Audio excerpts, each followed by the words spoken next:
I never had a chance to review my JOYTOY Imperial Fist action figures from JOYTOY, and given the recent announcements about the Horus Heresy releases in early 2024, I decided to make this video to summarize what I have today and what JOYTOY is going to release in 2024. Let's begin with the Horus Heresy. Rogaldorn is the first Primarch of the Horus Heresy to be announced, in all of his glorious forge-walled golden armor. This looks to me an amazing work, importing the miniature look and feel to a 1/18 scale action figure. I'm not a big fan of all gold armor, but after the work JOYTOY has done with the Custodes, I must say that this level of details is great. Now let's get finally to the first Space Marines that have been announced in December, having the nice Horus Heresy armors. So the Legion Chaplain console has a shiny Mark IV armor. The painting work reminds me of Arjak with all the scrapes and details, and I'm looking forward to this model. Then we move to the Despoiler team, composed by the Sergeant and the Despoiler. We will see how the articulations will be, but the figures by itself, only caring about the look, they are amazing. There is great details, the iconic Mark III armor is very cool, and I love the bulky appearance. I will say that Horus Heresy power armors are more my cup of tea than the current Mark X used by Primaris Space Marines, with the exception of the Gravis armor.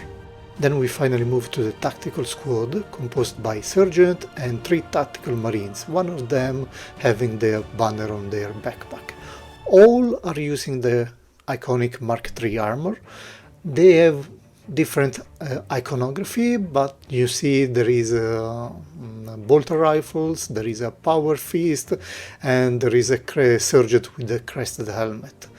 I really like the overall look, because this time it seems that JOYTOY is paying a lot of attention to the paint job, which is something that I'm really looking forward to. All of these should be released in March 2024, but they are already available on pre-order in major online stores. By the way, if you want to help the channel, use the links in the description and benefit of the discount code. In the second part, I want to offer a small tribute to the Imperial Fists that I own in my collection.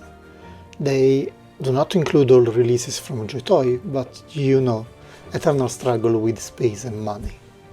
First and foremost, the commander of the 3rd Company, Tor Garadon, with his Hand of Defiance and the Grav gun mounted on the backpack. Bulky figure with his Gravis armor, amazing paint job with weathering, and overall badass Space Marine aura.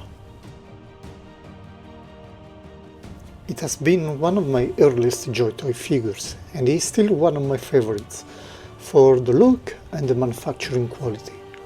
You cannot play yoga with it for sure, but this is quite common for figures with a cape and Gravis armor. Overall, it is very recommended. Even by the end of 2023, he has a great shelf presence. You can see here that is quite larger than Marnius Calgar, the Ultramarines Chapter Master, and the Iron Fighter Pharaohs. Then we move to the Heavy Intercessors, the guys who hold the conquered territory with heavy weapons and armor. Both figures suffers from the issue of small hands that JOYTOY issued initially, and this makes it difficult for them to manipulate their big oversized weapons. I got 3 heavy intercessors, 2 with the heavy bolters and 1 with a heavy bolt rifle. Again, a great weathery paint job, but I replaced the original girlish hands for the larger 3.0 intercessors releases. You can notice the difference if you pay attention, but it is still good enough for me. I really like the bulky Gravis armor. It is one of my favorite armor styles and probably the best I can think of in 40k, according to my personal tastes.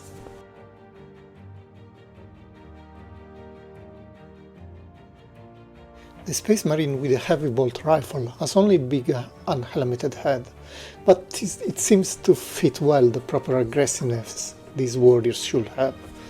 Again, limited articulations, but these guys are made to stand in front of the enemy, so it's not a big limitation.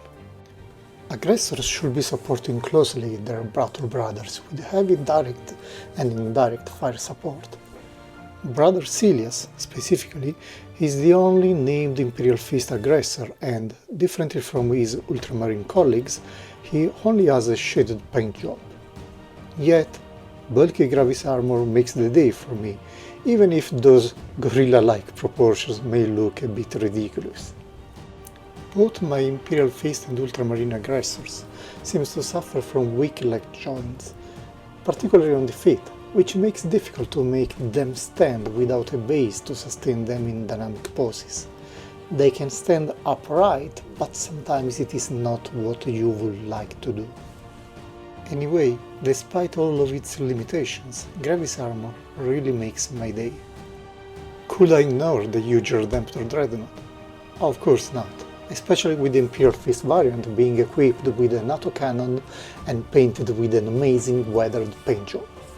This is different from the Ultramarine variant, which has heavy plasma and heavy shading. The Redemptor is a more advanced dreadnought, a kind of a walking sarcophagus where gravely wounded space marines are entombed because, only in death does duty end. These machines are kept in dormant state and only awakened before battle, the life there being increasingly insufferable for all but the strongest-willed marines. Even so, the Redemptor is known to practically consume their entombed marines at a way faster rate than previous dreadnought variants. But besides the spooky details, this big guy is a beast, with racketed joints and quite a shelf presence. Other Imperial Fist vehicles include the Invader ATV and a bike, but I already own the Ultramarine variants of both, so I skipped them. Moving to Intercessor Space Marines, Brother Tracius had a nice shield, so it made sense for me to have him lead my Intercessor squad, composed by cheap army builders. These Intercessors lack in paintwork, with their armor being flat yellow and lacking any shading and highlights, but I gave them a hand of black wash for recesses and to make the details stand out a little bit, but I will probably try again in the future with some orange yellow like JOYTOY does. I also swapped the original helmet that Tracius had with a Mark 8 variant. Since the cheap intercessors will be mostly on the background or filling the gaps in the ranks, I think they will add weight to the display without showing their downsides, so overall it is a win for me. Let's pull all the boys together and close the video now. At this time, I can only dedicate a shelf in my IKEA Detolf for the Imperial Fists, so the final display is a bit cramped, yet it is possible to do some optimizations in the usage of space that makes things appear not that bad. If you don't pay too much attention to details, of course. In the future, I will probably have to think about something different, the hard life of a collector struggling with space and money. And JOYTOY releases being so frequent makes necessary to pick and choose your purchases with care, even under Christmas. In the end, I'm quite happy with my Imperial Fists. I would have preferred for JOYTOY to be consistent and keep the weather battle-worn look across the entire line, but we can't have everything, apparently. Fortunately, it seems that for the Horus Heresy things will be changing, so we can only think that they understood what the collector community really wants. Thanks for watching, and have a nice rest of the day, and don't forget to like and subscribe.